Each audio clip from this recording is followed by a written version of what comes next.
Next 9 news देख रहे हैं आप। आपके साथ मैं हूं किरण यादव। इस साल के अंत में गुजरात में विधानसभा चुनाव होने वाले, न केवल गुजरात में बल्कि हिमाचल प्रदेश में भी विधानसभा चुनाव होने वाले। लेकिन आज के इस खास कार्यक्रम में हम चर्चा करने वाले हैं गुजरात विधानसभा चुनाव की। जो चुनाव में अभी तक मुकाबला होता था भारतीय जनता पार्टी और कांग्रेस, लेकिन अब ये मुकाबला त्रिकोणीय हो गया है, यानी कि आम आदमी पार्टी की एंट्री हो चुकी है। लगातार आम आदमी पार्टी के राष्ट्रीय संयोजक अरविंद केजरीवाल ने अपनी कमर कस ली है और वहां पर हर हफ्ते वहां पर रैली करने आते हैं। और आपको हम बताते चले कि प्रधानमंत्री नरेंद्र मोदी की तरफ से भी वहां पर बारीकी से नजर रखी जा रही है। आज इन्हीं तमाम मुद्दों पर मैं अपने साथियों के साथ चर्चा करने वाली हूं। सबसे पहले मेरे साथ बने हुए हैं आसिफ। मेरा आपसे पहला सवाल ये होगा कि अगर आज ही के दिन गुजरात में चुनाव हो जाए तो किसका पलड़ा भारी है? देखिए, इसमें कोई शक नहीं है कि सिर्फ गुजरात के चुनाव की तारीखों का ऐलान ही बाकी है। बाकी पार्टियों की तरफ अगर रुख करेंगे तो सबका सब दमखम लगा रहे हैं। इस रेस में मुझे लगता है कि इस वक्त भले ही 27 सालों से कब्जा बीजेपी का है, लेकिन आम आदमी पार्टी ने पूरी जान अपनी जो है फूंक दी है। इसमें अरविंद केजरीवाल जी और भगवंत मान जो पंजाब के मुख्यमंत्री भी हैं, वो भी जो है आज के 2 दिन के दौरे पर हैं। और लगातार पिछले 1 महीने से अगर आप देखेंगे तो जो है मनीष सिसोदिया साहब हैं, राघव चड्ढा और बहुत सारे नेता जो आम आदमी पार्टी के हैं, तमाम लोग जो हैं वो तैयारी में लगे हुए हैं। तो इस लिहाज से ये कहा जा सकता है कि मुझे लगता है कि जो चुनावी सियासत जो सरगर्मियाँ तेज हुई हैं और जो बयानों का दौर शुरू हुआ है, जंग वार पलटवार जो हो रहा है, इस लिहाज से मुझे लग रहा है कि जीत तो बीजेपी की ही होनी है। लेकिन हाँ, ये ज़रूर है कि एक कॉम्पिटिशन का जो एक ऑप्शन खोजा जा रहा था, तो कांग्रेस की हालत हमारा आप जानते हैं कि इस वक्त बुरा चल रहा है। तो इस लिहाज से ये कह सकते हैं कि आम आदमी पार्टी एक बेहतर कर रही है और उनके और कांग्रेस बीजेपी के बीच में चल रही है। भले ही ये जीत ना पाए आम आदमी पार्टी, लेकिन मुझे लगता है 20 से 30 सीटें जरूर लाएंगे। देखिए, जिस तरीके से अरविंद केजरीवाल तमाम मुद्दों को उठा रहे हैं, तो आपको क्या लगता है आने वाले विधानसभा चुनाव में वो जो मुद्दे उनकी तरफ से उठाए जा रहे हैं, उनका क्या फर्क पड़ने वाला है?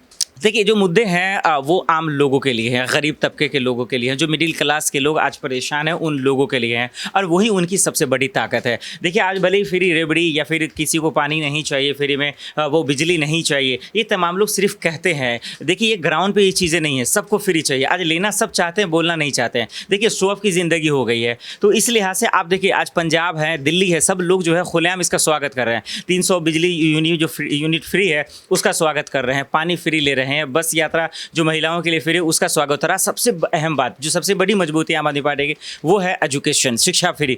किसको नहीं चाहिए? तो मुझे लगता है कि धीरे धीरे ही काम करेंगे, लेकिन मुझे लगता है कि गुजरात की जनता जरूर इसको एक्सेप्ट करेगी धीरे से। आखिरी सवाल मेरा आपसे यही कि भारतीय जनता पार्टी को आपको क्या लगता है, कांग्रेस बड़ी टक्कर दे पाएगी या फिर आम आदमी पार्टी? क्योंकि पिछले साल जो विधानसभा चुनाव हुए थे उसमें कांग्रेस ने बड़ी टक्कर दी थी, लेकिन इस बीच कांग्रेस कहीं भी नजर नहीं आ रही। तो कांग्रेस या आम आदमी पार्टी, भारतीय जनता पार्टी? नहीं, देखिए, टक्कर तो कांग्रेस पार्टी ही देगी, है ना, इसमें कोई शक नहीं है। Old is gold. लेकिन दरअसल ये है कि अभी आंधी में शायद कौन किसको गिरा दे ये नहीं जानता। तो आम आदमी पार्टी की नई कोशिशें से दोनों का फायदा नुकसान हो सकता है। लेकिन जहाँ तक कंपटीशन की बात है तो इसमें कोई शक नहीं कि बीजेपी वर्सेस कांग्रेस ही है। ठीक है, तो आसिफ की तरफ से कहा गया है कि देखिए, जो अभी विधानसभा चुनाव होने वाले हैं उसमें बीजेपी वर्सेस कांग्रेस ही रहने वाला है। हालांकि आम आदमी पार्टी ने अपनी एंट्री कर ली है। तो अब मैं अबरार से अपना अगला सवाल पूछना चाहूंगी। अबरार, आपको क्या लगता है, आम आदमी पार्टी, कांग्रेस या फिर भारतीय जनता पार्टी, आपको क्या लगता है कौन जीतने वाली है? देखिए, जीतने वाला सवाल जो अभी चुनाव को अगर देखें तो अभी लगभग 2-3 महीनों का समय है। तो इस दरमियान में बहुत सारी तरीके की जो खबरें हैं वो लगातार आएगी और कहीं ना कहीं उतार चढ़ाव भी देखने को मिलेगा। आम आदमी पार्टी कभी ऊपर जाती हुई नजर आएगी, कभी भारतीय जनता पार्टी नीचे आएगी। तो ये तमाम चीज़ें अभी जो तय करने में काफ़ी समय है। लेकिन एक बात ये तयशुदा है कि इस बार भारतीय जनता पार्टी की जो चुनावी रणनीति है उसको जो आम आदमी पार्टी के संरक्षक है अरविंद केजरीवाल, वो कहीं ना कहीं एक बड़ी चुनौती देंगे। और बीजेपी की जीत इस बार इतनी आसान नहीं होने वाली है, क्योंकि अरविंद केजरीवाल का गुजरात जाना इस बात की ओर पूरी तरीके से इशारा करता है कि वो कहीं ना कहीं खुद को प्रधानमंत्री नरेंद्र मोदी, भारतीय जनता पार्टी दोनों के विकल्प के तौर पर जो है उभारना चाहते हैं भारत की राजनीति में। और ये बात दर्शाना चाहते हैं कि दरअसल विपक्ष का एक प्रमुख चेहरा जो है वो उनको अब मान लेना चाहिए। देखिए, जिस तरीके से हम कांग्रेस की भी बात कर रहे हैं, कांग्रेस बिल्कुल भी वहां पर एक्टिव नजर नहीं आ रही है। वहां पर अगर हम बात करें राजस्थान की, तो वो राजस्थान में ही अभी उलझी हुई है। लेकिन यहाँ पर हम बताते चले कि कांग्रेस की तरफ से सिर्फ 1 महीने पहले ही राहुल गांधी आए थे और वहां पर उन्होंने रैली की थी। तो यहाँ पर भारतीय जनता पार्टी और आम आदमी पार्टी, आपको क्या लगता है कि कांग्रेस की तरफ से अभी तक कोई भी रैलियां क्यों नहीं की जा रही है, वहां पर अपनी एक्टिवनेस क्यों नहीं दिखाई जा रही? देखिए, कांग्रेस पार्टी का एक बड़ा चेहरा गुजरात की सियासत में हुआ करता था, अहमद पटेल जिसका नाम था। अब वो इस दुनिया में नहीं रहे, तो कहीं ना कहीं गुजरात में कांग्रेस पार्टी की जो स्थिति है वो और ज़्यादा बिगड़ेगी, और ज़्यादा गिरावट जो है उनकी सीटों में दर्ज की जाएगी। क्योंकि अब देखिए कि लगातार जिस तरीके से अरविंद केजरीवाल का गुजरात की सियासत में जाना हुआ है, उससे मात्र भारतीय जनता पार्टी को ही नुकसान नहीं होगा, साथ ही कांग्रेस पार्टी को भी नुकसान होगा। क्योंकि जब विकल्प लोग आम आदमी पार्टी को मानेंगे, तो कहीं ना कहीं विपक्ष की जो एक भूमिका कांग्रेस पार्टी के द्वारा निभाई जा रही थी वो कहीं ना कहीं ख़त्म हो जाएगी। क्योंकि आप देखिए 20-22 सालों से लगातार कांग्रेस विपक्ष में है, लेकिन उसके बावजूद भी सत्ता के करीब वो नहीं आ पाई है। और अब जबकि जनता के लिए एक नए विकल्प के रूप में आम आदमी पार्टी अरविंद केजरीवाल उभर करके आ रहे हैं, तो कहीं ना कहीं जनता उनके साथ जाना पसंद करेगी। और इस पूरे खेल में कांग्रेस पार्टी जो है एक खांचे में फिट होती नजर आएगी। और कांग्रेस को अभी भी इस बात पर चिंतन मंथन करना शुरू कर देना चाहिए कि आम आदमी पार्टी का काट किस तरीके से निकालना है भारतीय जनता पार्टी से लड़ने से पहले। क्योंकि अरविंद केजरीवाल और कांग्रेस के गठबंधन की जहाँ तक अटकलें हैं वो ज़्यादा संभव नज़र नहीं आती। क्योंकि दिल्ली में भी शीला दीक्षित की सरकार को गिराने के बाद ही अरविंद केजरीवाल की जो है सियासत में एंट्री हुई थी। तो अब ऐसे में अगर ये कयास आराई की जाए कि आने वाले समय में अगर सीटें आती है दोनों पार्टियों की, तो क्या जो है गठबंधन की सूरत वो बन सकती है? मुझे नहीं लगता कि गठबंधन की सूरत कोई बनती नजर आएगी। क्योंकि कांग्रेस पार्टी जो एक राष्ट्रीय स्तर की पार्टी है, और आम आदमी पार्टी भी ये चाहती है कि उनके जो एक तरीके से उन्होंने एक छवि जो बिल्डअप की है, स्वच्छ छवि बनाने की जो कोशिश की जाती है लगातार अरविंद केजरीवाल के द्वारा, और उनका बार बार यही कहना है कि वो कभी भी गठबंधन वाली सियासत पर भरोसा नहीं करते हैं। तो आने वाले समय में कांग्रेस और अरविंद केजरीवाल की पार्टी का गठबंधन होना भी लगभग असंभव ही लगता है। तो देखिए, मेरे तमाम साथी अपनी अपनी राय बता रहे हैं। ये तो तय है कि जो इस साल के अंत में गुजरात में विधानसभा चुनाव होने वाले हैं वो बहुत ही ज़्यादा रोमांचक होने वाले हैं, इंटरेस्टिंग होने वाले हैं। तो मैं अपने तमाम साथियों से उनकी राय पूछ रही हूँ, उन्हें क्या लगता है कि अगर आज ही के दिन गुजरात में विधानसभा चुनाव हो जाए तो किसका पलड़ा यहाँ पर भारी दिखेगा। अब मैं दीपक से पूछना चाहूँगी कि दीपक, आपको क्या लगता है, आपकी क्या राय है, भारतीय जनता पार्टी, आम आदमी पार्टी या फिर कांग्रेस? देखिए, अभी तक आम आदमी पार्टी ही कहीं ना कहीं चुनावी मैदान पर उतर रही है, लेकिन केंद्रीय मंत्रियों की फौज उतार रही है भारतीय जनता पार्टी। ये भी गौर करने वाले, जिसमें स्मृति ईरानी से लेकर कई बड़े दिग्गज नेताओं के नाम हैं।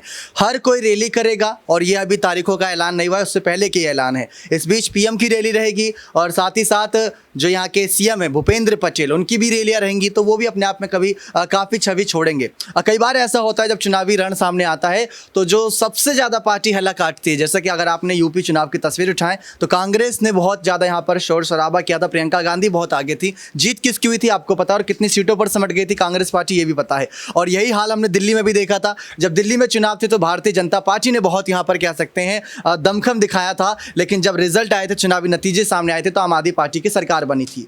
25 सालों से ज़्यादा यहाँ पर अगर बीजेपी का राज है, तो ऐसा होता है कि अगर सरकार नहीं पसंद आती तो 5 सालों बाद चेंज हो जाती है। जैसे राजस्थान में बात कर लें या यूपी में हुआ करता था, पहले रिपीट नहीं हो पाती थी, लेकिन बीजेपी रिपीट कर रही है। पीएम को लोग पसंद करते हैं, यहाँ के सीएम भूपेंद्र पटेल भले ही हो, लेकिन अमित शाह, साथ ही साथ पीएम मोदी, ये कुछ ऐसे नाम है जिनके साथ जनता का खास लगाव है। अब केजरीवाल अचानक से पहुंच जाए और ये कहें कि आप हमको पसंद कीजिए, तो जनता को वो स्वीकार करने में समय लगेगा। शायद इस बार नहीं, लेकिन अगली बार हाँ, आज टक्कर अच्छी देंगे केजरीवाल, और त्रिकोणीय चुनाव की स्थिति बना दी है, ये खास बात है। मेरा आखिरी सवाल आपसे ये रहेगा कि देखिए, बीटीपी ने गठबंधन तोड़ दिया आम आदमी पार्टी के साथ। उनकी तरफ से कहना है कि आम आदमी पार्टी भारतीय जनता पार्टी की बी टीम है। तो आपको क्या लगता है? देखिए, भारतीय जनता पार्टी कोई फ्री की राजनीति पर नहीं चलती। वो आर्थिक मुद्दों को देखकर फिर राजनीति बनाती है, और राजनीति में आने के बाद उनके मुद्दे बदल भी जाते हैं। अगर आप देखें तो उनके चुनावी पत्र घोषणा में यहाँ पर अगर देखें, अग्निपथ योजना का जिक्र नहीं था जब पीएम मोदी चुनाव लड़ने गए। तो कई सारे ऐसी चीज़ें जिसमें जीएसटी, कृषि कानून, ये सब नहीं था, लेकिन जब सरकार बनी ने तो उन्होंने किया ना ऐलान। तो ये सारी बातें